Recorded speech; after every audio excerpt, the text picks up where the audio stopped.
Hello everyone, welcome to Numerical Funda, the easiest way to learn numericals. Today we are going to practice some MCQs related to the subject of income tax. इस video में हम total 35 questions discuss करेंगे। Lucknow university के students के लिए ये income tax या taxation loss की फर्स्ट यूनिट है। इस यूनिट के टॉपिक्स को बेटा मैंने 2 पार्ट्स में डिवाइड किया है, तो आज फर्स्ट पार्ट हम यहाँ पे डिस्कस कर रहे हैं। And for the rest of the students वो आइडिया लगा सकते हैं कवर्ड टॉपिक से कि हमने कहाँ से एमसीक्यूज कवर किए हैं। And the covered topics are introduction of income tax, concept of income and important definitions. Right, in 35 questions के साथ साथ हम एडिशनल पॉइंट्स भी डिस्कस करेंगे सो दैट आपके इतने टॉपिक्स क्लियर हो जाए। The first question is when income tax was levied first time in India. It means income tax का concept सबसे पहले इंडिया में कब इंट्रोड्यूस किया गया? We have 4 options here. In 1918, in 1860, in 1922, in 1961. एकदम डायरेक्ट क्वेश्चन है बेटा, and the correct answer is 1860. The second question is income tax was introduced for the first time by. Income tax सबसे पहले introduce किसने किया था? हमारे पास ऑप्शंस हैं law commission, direct taxes administration inquiry committee, ministry of law, sir James Wilson. सबसे पहले इनकम टैक्स का कॉन्सेप्ट बेटा सर जेम्स विल्सन ने इंट्रोड्यूस किया था। The third question is the present income tax act is known as Income Tax Act 1886, Income Tax Act 1922, Income Tax Act 1961, Income Tax Act 1962। तो जो present में income tax act चल रहा है बेटा वो कौन सा है? Income tax act 1961।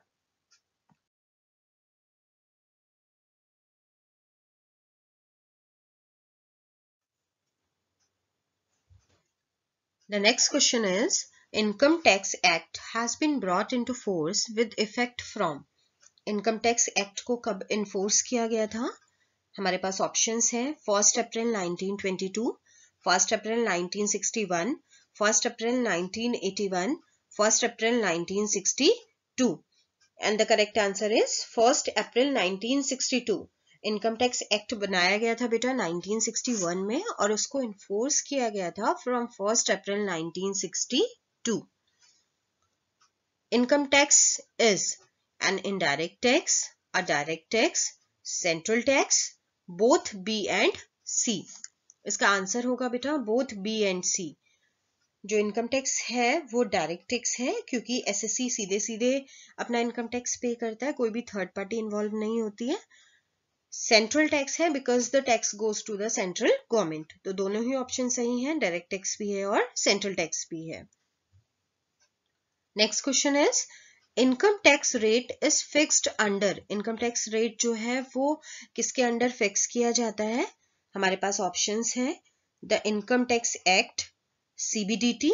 सीबीडीटी का फुल फॉर्म होता है बेटा central board of direct taxes, important है, इसकी फुल फॉर्म आपको पता होनी चाहिए। The finance act, finance minister. And the correct answer is the finance act. Finance act में जो भी इनकम टैक्स के रेट बताए जाते हैं वो असेसमेंट ईयर के लिए लागू होते हैं। The next question is how many heads of income are there to compute gross total income of an individual? It means अगर किसी इंडिविजुअल या पर्सन की ग्रॉस टोटल इनकम हमें कैलकुलेट करनी है तो उसके लिए कितनी हेड्स ऑफ इनकम हम लेते हैं।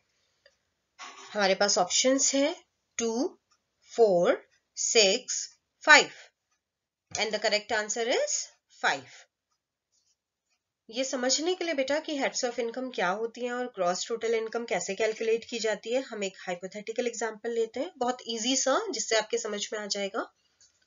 तो एग्जांपल में सबसे पहली हेड ऑफ इनकम हमने ली है इनकम फ्रॉम सैलरी। ये सिर्फ एग्जांपल की हेड्स ऑफ इनकम नहीं है बेटा, इतनी ही हेड्स ऑफ इनकम या सोर्स ऑफ इनकम हमारी होती है। राइट, तो सबसे पहले होती है इनकम फ्रॉम सैलरी जिसका अमाउंट हमने यहाँ 3 लाख लिया है। सेकेंड सोर्स ऑफ इनकम होती है income from house property, amount है 50,000। Profits and gains from business और प्रोफेशन, ये हमने बस एक आइडिया लिया कि अगर सैलरीड पर्सन है तो वो बिजनेस नहीं कर रहा होगा, इट इज नॉट कंपल्सरी। तो मैंने यहाँ पे अमाउंट ले लिया है nil. Income from capital gains amount है 50,000। Income from other sources amount है 30,000। तो कौन कौन सी 5 सोर्सेज ऑफ इनकम या हेड्स ऑफ इनकम है आपके पास? Income from salary, income from house property, profits and gains from business और profession, income from capital gains, income from other sources. जब आप इन 5 सोर्सेस को प्लस करेंगे तो आपके पास आएगी ग्रॉस टोटल इनकम। हमने ये अमाउंट्स प्लस किए और हमारी ग्रॉस टोटल इनकम आई 4,30,000। ग्रॉस टोटल इनकम में से डिडक्शंस लिए जाते हैं बेटा, जो सेक्शन 80C से 80U के अंडर आते हैं। वो डिडक्शन हमने यहाँ पे मान लिया कि 30,000 के हमें डिडक्शन मिले हैं, तो हम क्या करेंगे, ग्रॉस टोटल इनकम में से 30,000 के डिडक्शन माइनस करेंगे। जो बचा हुआ 4 लाख है उसको हम क्या बोलते हैं, टोटल इनकम या फिर टैक्सेबल इनकम। इसी 4 लाख पे हम टैक्स कैलकुलेट करेंगे। तो क्या प्रोसेस है, सिंपल है। हमें 5 हेड्स ऑफ इनकम प्लस करनी है, तो हमारे पास आता है gross total income. Gross total income में से हम डिडक्शन माइनस करते हैं तो हमारे पास आती है टोटल इनकम या taxable income. Right, I hope समझ में आ गया हो। The next question is income tax is calculated on. Income tax किस पे कैलकुलेट किया जाता है? हमारे पास ऑप्शंस है total income, gross total income, income from salary, business income. तो अभी हमने ये एग्जाम्पल समझा बेटा, तो करेक्ट आंसर क्या होगा, टोटल इनकम। हमने देखा कि हम किस पे टैक्स कैलकुलेट करेंगे, 4 लाख पे, तो टोटल इनकम पे टैक्स कैलकुलेट किया जाएगा। ग्रॉस टोटल इनकम पे क्यों नहीं किया जाता, क्योंकि ग्रॉस टोटल इनकम के बाद हमें डिडक्शन माइनस करने हैं, कुछ छूट लेनी है। इनकम फ्रॉम सैलरी, ये तो हमारा एक सोर्स है सैलरी का, पूरी इनकम नहीं है हमारी। बिजनेस इनकम भी एक सोर्स है इनकम का, तो जो भी टैक्स कैलकुलेट किया जाता है वो किस पे किया जाता है, टोटल इनकम पे।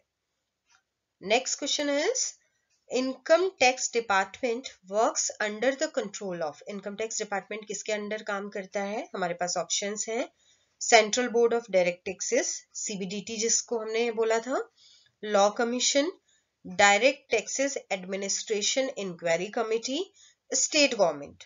तो इसका आंसर है बेटा central board of direct taxes, जिसको आप CBDT बोलते हैं।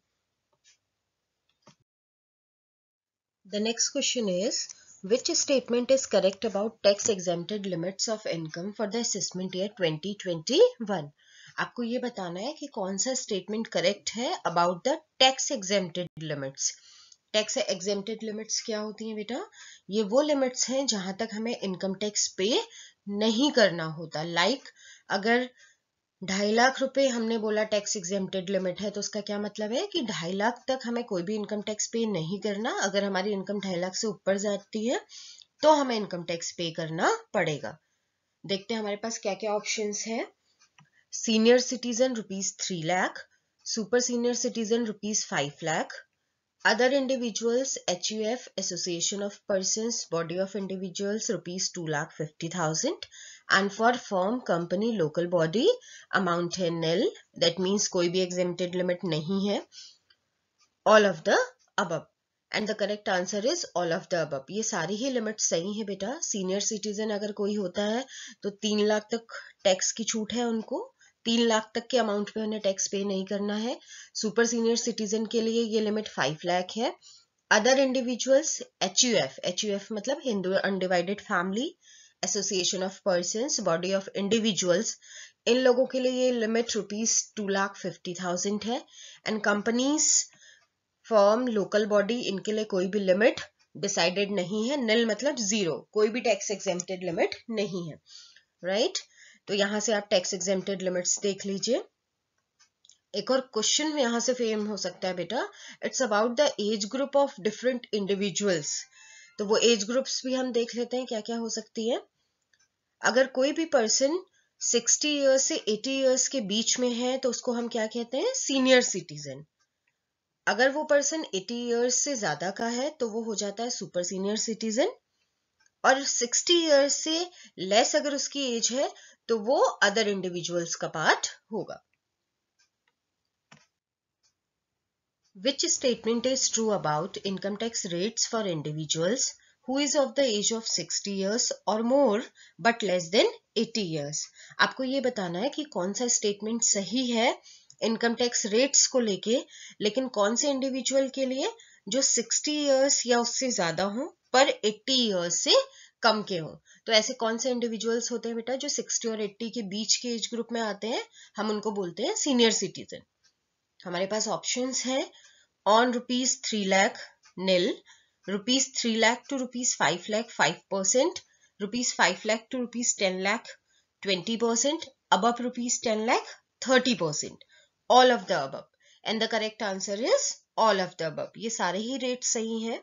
अगर बेटा आपको इनकम टैक्स रेट्स को लेके एमसीक्यू अटेम्प्ट करने हैं तो उसके लिए आपको रेट्स पता होने चाहिए। ये रेट्स हैं असेसमेंट ईयर 2021 के। दो तरीके के रेट्स होते हैं बेटा, एक होते हैं जनरल रेट्स जो सब पे लागू होते हैं, तो इस स्लाइड में हम उसकी बात करेंगे। General rates for an individual HUF, AOP, AOP means Association of Persons, और BOI, Body of Individuals, excluding short term capital gains।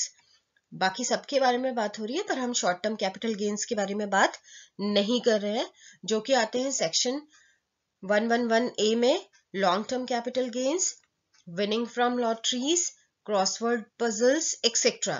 तो इस सेक्शन के बारे में हम बात नहीं कर रहे हैं। बाकी जनरल रेट्स हम यहाँ पे डिस्कस करेंगे। सबसे पहले हम देखते हैं income tax rates for other individuals. Other individuals मतलब वो लोग जो 60 ईयर्स से कम के हैं। 2.5 लाख तक नील है बेटा, मतलब कोई टैक्स नहीं पड़ेगा। 2.5 लाख से लेके 5 लाख तक 5% का टैक्स पड़ेगा। 5 लाख से लेके 10 लाख तक 20% का टैक्स पड़ेगा एंड 10 लाख से ऊपर 30% का टैक्स पड़ेगा।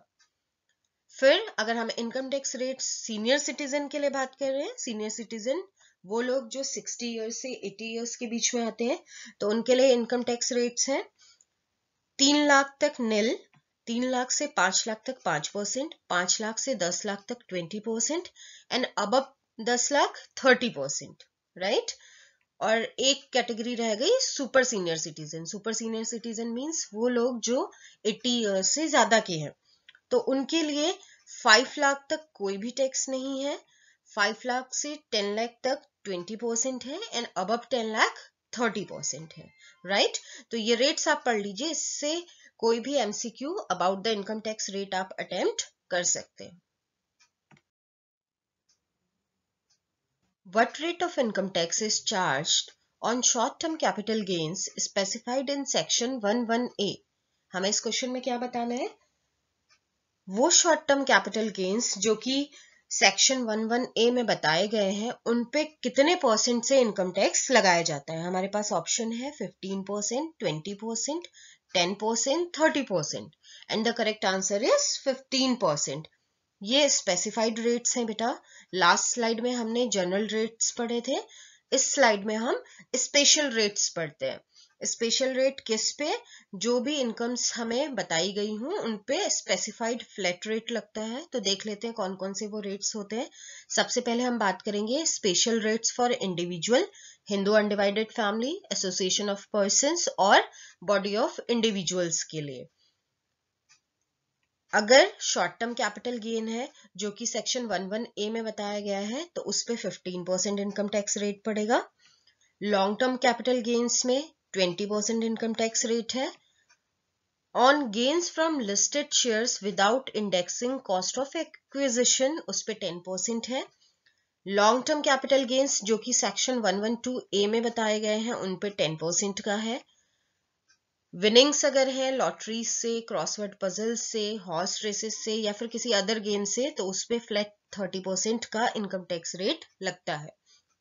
वहीं अगर स्पेशल रेट्स फर्म्स के लिए हो, तो शॉर्ट टर्म कैपिटल गेन्स में सेक्शन 11A के तहत जो कैपिटल गेन्स आते हैं उस पे 15% का लगता है। सेम है for the firm and individuals. Long term capital gains में जो कि सेक्शन 112 में बताए गए हैं, उस पे 10 या 20% जो भी स्पेसिफाइड रेट होगा वो लगेगा।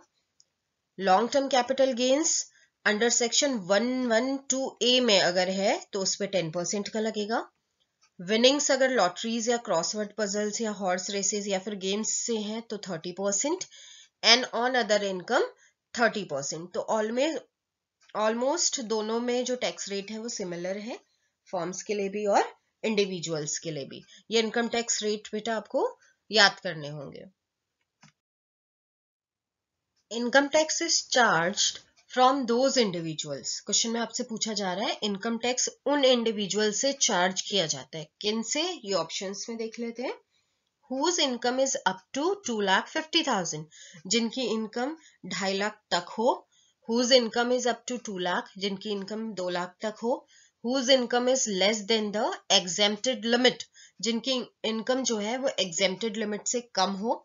Whose income is more than the exempted limit, जिनकी इनकम exempted limit से ज्यादा हो। And the correct answer is option number D, whose income is more than the exempted limit। Simple है, अगर exempted limit से कम है इनकम तो वो टैक्स फ्री इनकम होती है, तो उस पर तो हमें टैक्स नहीं देना। हमें किस पे टैक्स देना है? अगर हमारी इनकम जो है वो exempted limit से ज्यादा हो। Next question is rebate of income tax for an individual whose total income does not exceed rupees 5 lakh shall be entitled to a deduction from the amount of income tax payable up to rupees 12,500 cover under section। इस question में आपसे क्या पूछा जा रहा है बेटा? जो इनकम टैक्स की रिबेट मिलती है उन इंडिविजुअल्स को जिनकी टोटल इनकम जो है वो 5 लाख से ज्यादा ना हो, और अमाउंट क्या होता है उस रिबेट का? 12,500। तो यहाँ पे दो चीज आपको देखनी है। एक तो रिबेट ऑफ इनकम टैक्स की बात हो रही है कि इनकम टैक्स में कितनी रिबेट मिलेगी उन लोगों को जो 5 लाख से कम इनकम वाले हैं, और कितनी टोटल छूट मिल रही है? 12,500 की। वो किस सेक्शन के अंडर आता है? तो सेक्शन के लिए ऑप्शंस है हमारे पास, section 87A, section 11A, section 80C to 80U, none of these. तो सही आंसर क्या होगा बेटा? Section 87A। Income tax rebate की बात किस सेक्शन में की गई है? 87A में। बी सही नहीं होगा, क्यों? क्योंकि 111A किसका सेक्शन है? शॉर्ट टर्म कैपिटल गेन का। सेक्शन 80C से लेके 80U तक क्या आते हैं? डिडक्शंस आते हैं। तो रिबेट ऑफ इनकम टैक्स आती है सेक्शन 87A में। Next question, all assessees are liable to pay health and education cess at the rate of। सारे एसएससीज को हेल्थ एंड एजुकेशन सेस पे करना होता है, किस रेट से? ये जो रेट्स हम डिस्कस कर रहे हैं बेटा इस पूरी वीडियो में, वो रेट्स है for the assessment year 2021, right?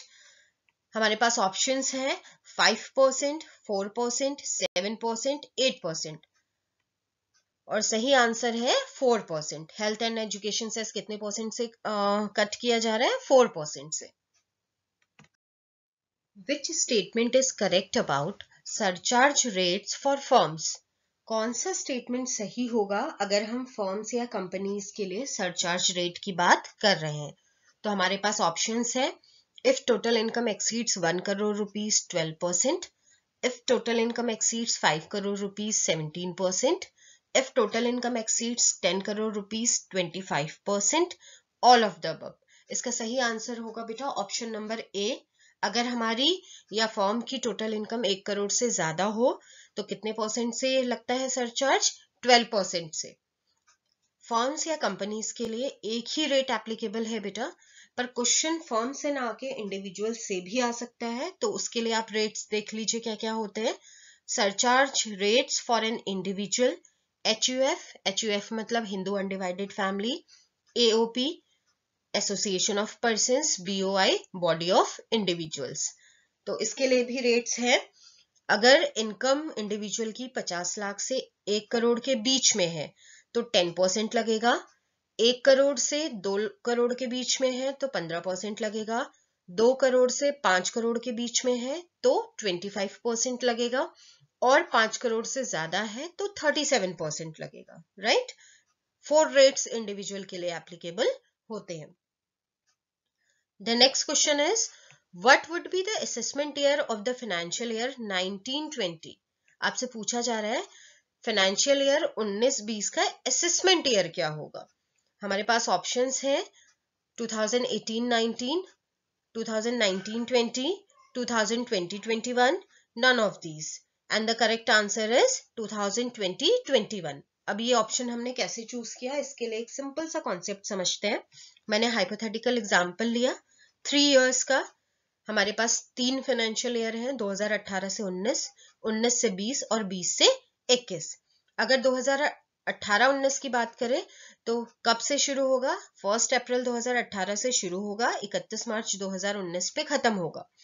ऐसे ही 19-20 की बात करें तो 1 अप्रैल 2019 से शुरू होगा, 31 मार्च 2020 पे एंड होगा.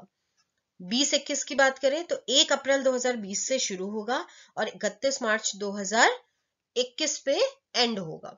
तो ये तीनों ही बेटा फाइनेंशियल ईयर हैं. फाइनेंशियल ईयर वो ईयर होता है जो 1 अप्रैल से शुरू होता है और 31 मार्च पे एंड होता है. अब हमसे पूछा गया 19-20 का असेसमेंट ईयर क्या होगा. तो 19-20 कौन सा है? जो 1 अप्रैल 2019 से शुरू हो रहा है और 31 मार्च 2020 पे खत्म हो रहा है. असेसमेंट ईयर होता है बेटा जिस साल हम प्रीवियस ईयर की इनकम पे टैक्स पे करते हैं. तो 19-20 पे हमने इनकम अर्न की 31 मार्च तक, और उस पे टैक्स कब भरेंगे? उसके नेक्स्ट ईयर, कब? 20-21 में, राइट. तो 19-20 का असेसमेंट ईयर क्या होगा? 20-21. ऐसे ही अगर हमसे पूछा जाता 2018-19 का असेसमेंट ईयर क्या है, तो 2018-19 में हम इनकम अर्न करते और उस पे टैक्स कब भरते? उसके नेक्स्ट ईयर, मतलब 19-20 पे. तो 18-19 के लिए असेसमेंट ईयर क्या होता? 19-20. The period of 12 months commencing on the first day of April every year and ending on 31st March of the next year. क्या पूछ रहा है आपसे? 12 months का वो टाइम पीरियड जो 1 अप्रैल से शुरू हो रहा है और 31st मार्च पे एंड हो रहा है, in which an SSC is liable to pay tax on the income of the previous year. SSC उस साल टैक्स पे करता है किस इनकम पे? जो उसने प्रीवियस ईयर में अर्न की है. is known as, उसको क्या बोलते हैं? हमारे पास ऑप्शंस है the previous year, the accounting year, financial year, assessment year. तो वो साल बेटा जिस साल हम टैक्स भरते हैं वो कौन सा साल होता है? Assessment year. So the correct answer is option number D, assessment year. The next question is the term previous year means. अब प्रीवियस ईयर क्या होता है? तो हमारे पास ऑप्शंस है the accounting year, the financial year, the financial year before the assessment year, calendar year. And the correct answer is option number C, the financial year before the assessment year. वो साल जो assessment year से पहले आता है, या फिर आप ऐसे भी बोल सकते हैं वो साल जिस साल हमने इनकम अर्न की है वो हमारा क्या होता है? previous year. The next question is the definition of income section 2 subsection 24 is. Definition of income आपसे पूछी जा रही है, यहां से आप सेक्शन भी नोट कर लीजिए. इनकम का सेक्शन क्या है? Section 2 subsection 24. हमारे पास ऑप्शंस हैं exhaustive, complex, simple, inclusive. And the correct answer is inclusive. Inclusive means आपको डेफिनेट कोई डेफिनेशन नहीं दी गई है, आपको सिर्फ टर्म्स बताए गए हैं कि कौन कौन सी चीजें जो हैं वो इनकम के अंतर्गत आएंगी. तो कुछ नाम बेटा देख लेते हैं. ऐसा हो सकता है कि आपसे पूछा जाए कि इनकम के एग्जाम्पल्स क्या है, तो वो नेम्स क्या है? प्रॉफिट एंड गेन्स, कहीं से भी अगर हमें प्रॉफिट हो रहा है तो वो हमारी इनकम है. डिविडेंड, डिविडेंड कब मिलता है? किसी शेयर पे मिलता है, हमने शेयर परचेज किया है तो उस पे पार्ट ऑफ प्रॉफिट अगर हमें मिलेगा, part of profit means dividend, तो वो भी हमारे लिए इनकम है. The value of any perquisite in lieu of salary. Perquisite बेटा कोई भी बेनिफिट अगर आपको काइंड के फॉर्म में मिले तो उसको परक्विजिट बोलते हैं. Any allowance granted to an SSC. अब अलाउंस मिल रहा है तो अलाउंस मतलब कोई भी मॉनेटरी बेनिफिट मिले. तो इसका सिंपल सा एग्जांपल है, हम ऑफिस जाते हैं, हमें ऑफिस आने जाने के लिए अगर कार मिल जाए तो कार क्या है? हमें इन काइंड मिल रही है, चीज के तौर पे मिल रही है, तो वो परक्विजिट है. अगर आने जाने का पैसा मिल जाए कार से तो वो क्या हो जाएगा? अलाउंस हो जाएगा. Any winnings from lotteries, crossword puzzles, races including horse races, card games. तो इस तरीके से अगर हम पैसे अर्न कर रहे हैं तो वो भी हमारी इनकम का पार्ट है. Any sum received under a keyman insurance policy, वो भी इनकम का पार्ट है। इन शॉर्ट, हमने जो 5 हेड्स ऑफ इनकम पढ़ी थी बेटा, कौन कौन सी? Income from salary, income from house property, profits and gains from business or profession, income from any other source and income from capital gains। तो ये 5 heads of income के थ्रू हमें कोई भी इनकम मिल रही है तो वो हमारी इनकम का पार्ट है। The term income includes the following types of incomes। जो हम इनकम वर्ड यूज कर रहे हैं उस पे कौन कौन सी इनकम्स को हम इंक्लूड करते हैं? हमारे पास ऑप्शंस है legal, illegal, legal and illegal both. And the correct answer is option number C, legal and illegal both. बेटा इनकम्स चाहे लीगल हो या इलीगल हो उसको हम इनकम ही मानते हैं। सिर्फ एक डिफरेंस होता है कि जो भी एक्सपेंस हम इलीगल इनकम को अर्न करने के लिए कर रहे हैं उसका डिडक्शन हमें उसी तरीके की इनकम्स पे मिल सकता है, लीगल इनकम से नहीं मिलेगा। तो as per the income tax act दोनों ही तरीके की इनकम्स को इनकम में इंक्लूड किया जाता है। The next question is which of the following income is not included in the term income under the income tax act 1961। अब आपसे पूछ रहे हैं कौन सा ऐसा टर्म है जो इनकम में इंक्लूड नहीं होता, मतलब उसको हम इनकम नहीं मानते हैं as per the definition of income tax, right. तो हमारे पास ऑप्शंस हैं profit and gains, profit in lieu of salary, dividend, reimbursement of travelling expenses. तो जो लिस्ट मैंने आपको बताई थी बेटा ये टर्म्स इनकम में आते हैं। तो जो स्टार्टिंग के 3 टर्म्स हैं वो टर्म्स उसमें आते थे, आप प्रीवियस स्लाइड में जाके देख लीजिए। So the correct answer is reimbursement of travelling expenses. Reimbursement मतलब क्या होता है कि हमने खर्चा कर दिया उसके बाद हम उसके बिल लगाते हैं और कंपनी से वो पैसा हमको वापस मिलता है। तो रिम्बर्समेंट इज लाइक कि कोई एक्सपेंस हमने किया, उसका बिल लगाया और उससे पैसा हमको वापस मिला। तो ये इनकम की डेफिनेशन में इंक्लूडेड नहीं है। And the next question is gross total income section 80B subsection 5 includes. बेटा क्वेश्चन के साथ साथ उनके सेक्शंस भी आप लर्न कर लीजिए। तो ग्रॉस टोटल इनकम क्या होती है ये पूछा जा रहा है हमसे। तो देख लेते हैं हमारे पास ऑप्शंस क्या क्या है। Income from salaries, income from house property, profit and gains of business और profession, capital gains, income from other sources, all of the above, right. तो बहुत सिंपल है बेटा, ग्रॉस टोटल इनकम हम पहले भी पढ़ चुके हैं। जब हम 5 हेड्स को ऐड कर देते हैं तो हमें ग्रॉस टोटल इनकम मिलती है। तो जो पहले के 5 ऑप्शंस हैं वो क्या है, आपके 5 हेड्स ऑफ इनकम है। तो जब इन सबको जोड़ देंगे तभी ग्रॉस टोटल इनकम आएगी। तो ये सारे के सारे ग्रॉस टोटल इनकम का पार्ट है। Total income section 2 subsection 45 means. अब आपसे टोटल इनकम के बारे में पूछा जा रहा है। टोटल इनकम का सेक्शन क्या होता है? सेक्शन 2 और सबसेक्शन 45। ऑप्शंस है हमारे पास the aggregate amount of 5 heads of income, total amount of deductions under section 80C to 80U, the amount left after making the deductions under section 80C to 80U, none of these, and the correct answer is option number C। क्यों बेटा ऐसे, ये भी देख लेते हैं। Option number A में क्या लिखा है, aggregate amount of 5 heads of income.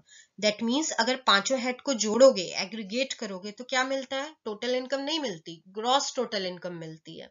इसलिए ऑप्शन नंबर ए सही नहीं है। Option number B, total amount of deductions, जो भी हम 80C से 80U के बीच में डिडक्शंस लेते हैं तो वो डिडक्शंस हो सकते हैं, टोटल इनकम नहीं होती, राइट।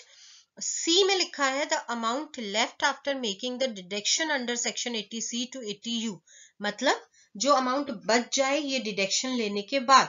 तो ये बिल्कुल सही है बेटा, जब हम पांचों हेड जोड़ते हैं तो हमें ग्रॉस टोटल इनकम मिलती है, उसमें से हम ये डिडक्शंस माइनस करते हैं तो टोटल इनकम आती है। तो समझ में आया ऑप्शन नंबर सी क्यों सही है, राइट। नेक्स्ट क्वेश्चन में चलते हैं। The next question is which statement is true about casual income. अब कैजुअल इनकम की बात हो रही है तो कैजुअल इनकम के लिए क्या सही है स्टेटमेंट्स है हमारे पास। Any receipt which is of a casual and non recurring nature, right. तो ये तो बोल ही रहा है हमें कोई ऐसी रिसीविंग हुई है जिसका नेचर कैसा है, कैजुअल है और नॉन रिकरिंग है, मतलब बार बार नहीं मिल रही है, तो ये सही है बेटा। That income the receipt of which is accidental and without any stipulation, बिल्कुल सही है। कैजुअल इनकम वो इनकम होती है जो एक्सीडेंटल हो, मतलब हमने प्लान्ड ना की हो और उसमें किसी भी तरीके का कोई स्टिपुलेशन ना किया गया हो। It is an nature of N unexpected windfall, accidental का मतलब ही होता है अचानक से हो जाए, जो हमने एक्सपेक्ट नहीं किया है, तो ऑप्शन नंबर सी भी वही बात कर रहा है, अनएक्सपेक्टेड नेचर है इसका, हमें बस मिल जाती है। And last option is all of the above, तो सही आंसर क्या होगा, ऑल ऑफ द अबव, ये सारे ही नेचर होते हैं कैजुअल इनकम के।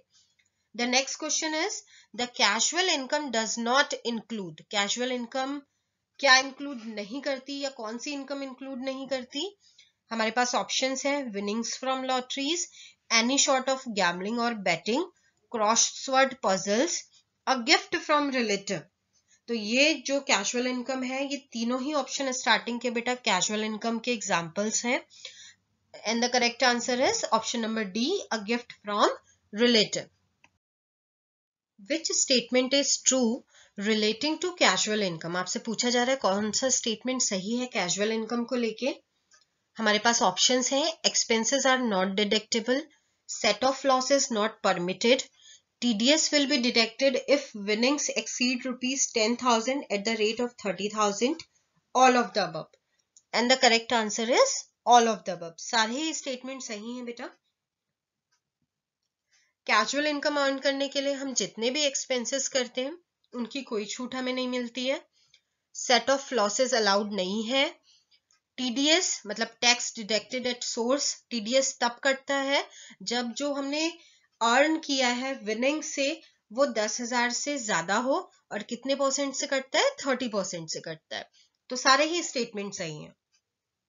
The next question is as per the section 2 subsection 31 of income tax act, person includes which of the following. अब क्वेश्चन किसके बारे में है, पर्सन के बारे में है, ये सारी डेफिनेशंस चल रही है बेटा इंपॉर्टेंट टर्म्स की। तो पर्सन का जो सेक्शन है वो क्या है, section 2 subsection 31।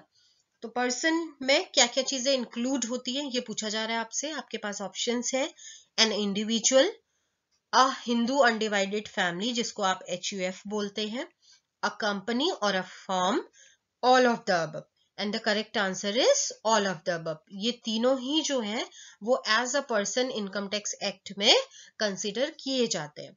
The next question is as per the section 2 subsection 31 of the income tax act, persons includes which of the following, again same question है, देखते हैं ऑप्शंस क्या क्या है हमारे पास, an association of persons, body of individuals, a local authority, all of the above।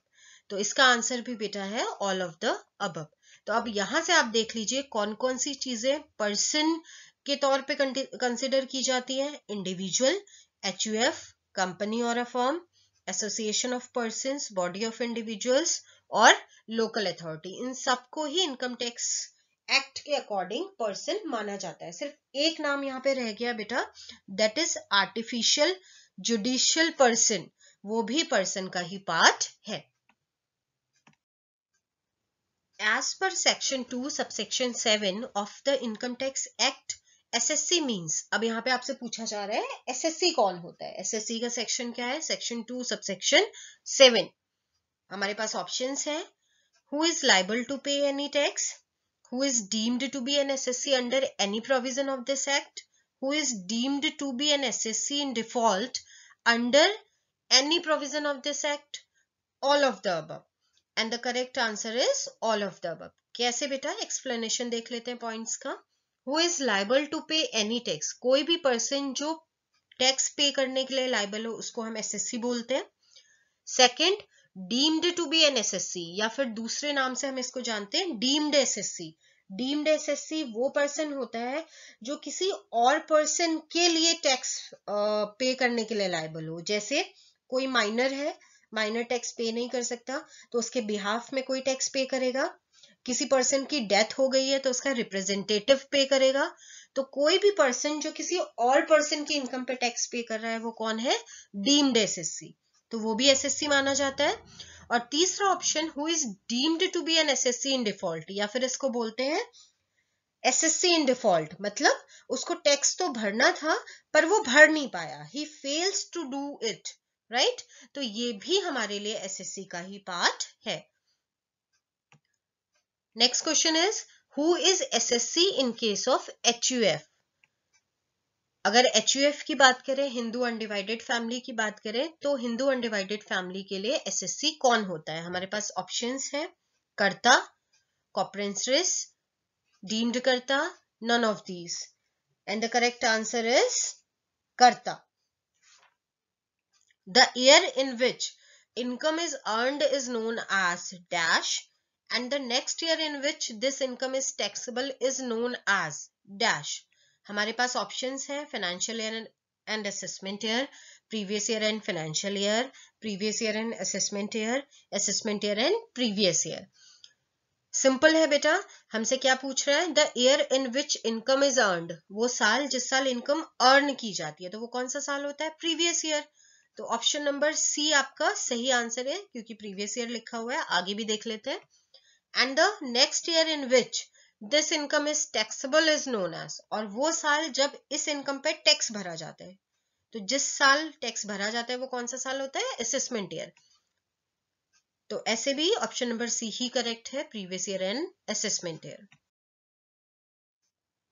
Permanent account number, जिसको हम pan बोलते हैं, उसका सेक्शन है 139A is a dash digit unique alpha numerical number issued by the income tax department. आपसे पूछ रहा है पैन जो इनकम टैक्स डिपार्टमेंट इशू करती है वो कितने नंबर्स का अल्फा न्यूमेरिकल नंबर है? हमारे पास ऑप्शंस है 15, 7, 9, 10, and the correct answer is 10. Next question is 10 section है इसका 203A stands for, 10 का फुल फॉर्म क्या होता है? हमारे पास ऑप्शंस है tax deduction and collection account number, tax deduction and corrective account number, tax deductor and collection account number, none of these, and the correct answer is tax deduction and collection account number. Every SSC is a person and, आपसे पूछा जा रहा है जो हर एक SSC है वो क्या होता है? पर्सन होता है। और हमारे पास ऑप्शंस है every person is also an SSC, every person need not be an SSC, an individual is always an SSC, और HUF is always an SSC। इसका सही आंसर है बेटा option number B, every person need not to be an SSC। मतलब हर एक SSC person तो हो सकता है, जिसने टैक्स भरा है वो पर्सन की कैटेगरी में आएगा, लेकिन हर एक पर्सन एसएससी हो ये जरूरी नहीं है, क्योंकि ऐसा पॉसिबल है कि उसकी इनकम जो है उतनी ना हो जिसपे वो टैक्स भर रहा हो। तो सही आंसर कौन सा है? Option number B.